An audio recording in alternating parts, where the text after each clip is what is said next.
ہماری خداوند یسوع کی انجیل مقدس مرکز کے مطابق اس کا 6 باب 17 سے 29 آیات تک۔ کیونکہ ہیرودیس نے آپ ہیرودیاس کے سبب سے جو اس کے بھائی فیلبوس کی بیوی تھی یوحنا کو پکڑوایا اور اسے قید خانے میں بند کیا، کیونکہ اس نے اس سے بیعہ کیا تھا۔ اور یوحنا نے ہیرودیس سے کہا تھا کہ اپنے بھائی کی بیوی رکھنا تجھے روا نہیں، اس لیے ہیرودیاس اس پر داؤ لگائے ہوئے تھی اور چاہتی تھی کہ اسے قتل کرائے، مگر کرا نہ سکی، اس لیے کہ ہیرودیس یوحنا کو راست باز اور مقدس آدمی جان کر اس سے ڈرتا اور اسے بچائے رکھتا تھا، اور اس کی باتیں سن کر بہت تشویشناک ہو جاتا، مگر سنتا خوشی سے تھا۔ اور موافق دن جب ہیرودیس نے اپنی سالگرہ میں اپنے امراء اور فوجی سرداروں اور جلیل کے رئیسوں کی ضیافت کی، تب ہیرودیاس ہی کی بیٹی اندر آئی اور رقص کر کے ہیرودیس اور اس کے ہم نوالوں کو خوش کیا۔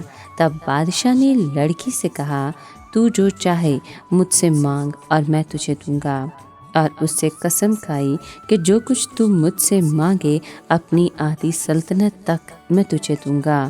وہ باہر گئی اور اپنی ماں سے کہا کہ میں کیا مانگوں؟ وہ بولی، یوحنا اصطباغی کا سر۔ تب وہ فوراً بادشاہ کے پاس جلدی سے اندر آئی اور عرض کر کے کہا، میں چاہتی ہوں کہ تو یوحنا اصطباغی کا سر تھال میں ابھی مجھے دے دے۔ بادشاہ بہت غمگین ہوا، مگر اپنی قسموں اور ہم نوالوں کے سبب سے نہ چاہا کہ اسے دلگیر کرے۔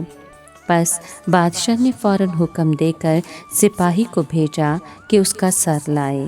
اس نے جا کر اس کا سر قید خانے میں کاٹا اور اس کا سر تھال میں لایا اور اس لڑکی کو دیا، اور لڑکی نے اپنی ماں کو دیا۔ اور اس کے شاگرد یہ سن کر آئے اور اس کی لاش اٹھا کر قبر میں رکھی۔ پاک کلام کے پڑھے اور سنے جانے پر خداوند کی برکت ہو، خدا کا شکر ہو۔ عزیز دوستو، عالمگیر کلیسیا 29 اگست کو مقدس یوحنا اصطباغی کی شہادت کا یوم یادگار مناتی ہے۔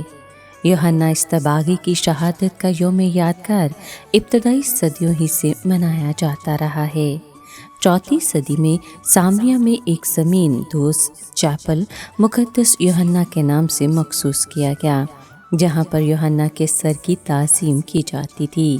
5ویں صدی میں یوحنا اصطباغی کی عقیدت یروشلم اور بعد ازاں تمام مشرقی کلیسیاؤں میں پھیل گئی۔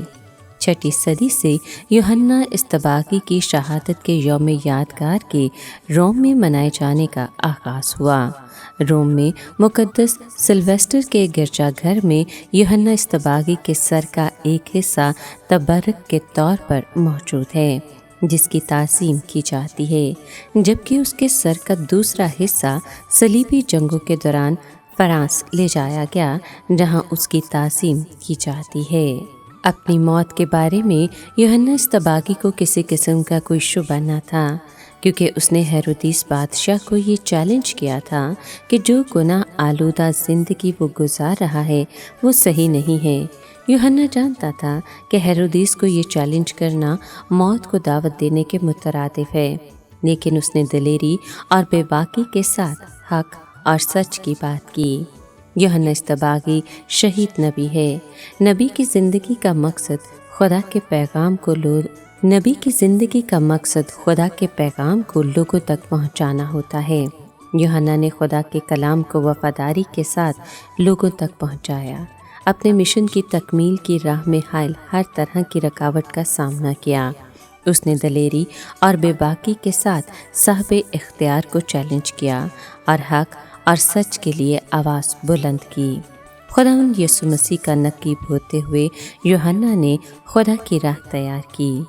آئیں ہم یوحنا اصطباغی کی مثال اور نمونے کو ہمیشہ پیش نگاہ رکھیں، اس کی توبہ اور تبدیلی کی دعوت کو قبول کریں، راست بازی کی زندگی اپنائیں اور ہمیشہ حق اور سچ کے لیے آواز بلند کریں۔